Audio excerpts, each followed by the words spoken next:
বর্তমানে সুদূর চীন থেকে ঘোলায় ছুটে এসেছেন লু চাও নামের এক চীনা যুবক।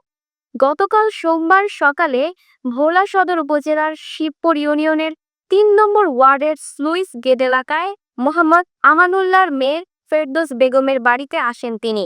বিস্তারিত দেখুন প্রতিবেদনে। হঠাৎ মেঘনা পাড়ে মধ্যবিত্ত পরিবারের চীনা যুবকের আগমনে স্থানীয়দের মধ্যে ব্যাপক আগ্রহ দেখা দেয়। তবে চীনা যুবক মুসলিম না হওয়ায় আইনি জটিলতা দেখা দেওয়ায় স্থানীয় আইনজীবীদের সঙ্গে আলোচনা করে শিগগিরই বিবাহ বন্ধনে আবদ্ধ হবেন বলে জানায় ফেরদৌসী বেগমের পরিবার।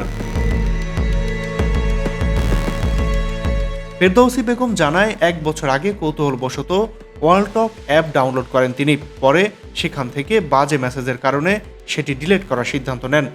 ঠিক ওই দিনই চীনা যুবক লু চাওং তাকে মেসেজ দেন। এক পর্যায়ে লু চাওং তাকে বিয়ের প্রস্তাব দিলে সে প্রথমে বিয়েতে রাজি হননি। তাকে জানিয়ে দিয়েছেন পরিবার এত দূরে বিয়েতে রাজি হবে না। পরে চীনা যুবক তাকে অভয় দিয়ে বলেন, তুমি ভয় পেও না, আমি তোমাকে নিরাপত্তা দেব। এরপর দুজনের মধ্যে প্রেমের সম্পর্ক গড়ে ওঠে। দীর্ঘ ১ বছর প্রেমের সম্পর্কে গভীরতা বাড়লে লু চাওং সিদ্ধান্ত নেন বাংলাদেশে আসার।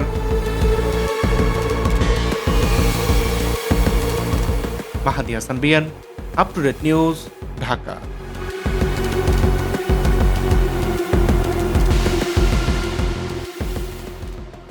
সুপ্রিয় দর্শক, এই ছিল আপ টু ডেট নিউজের সর্বশেষ আপডেট।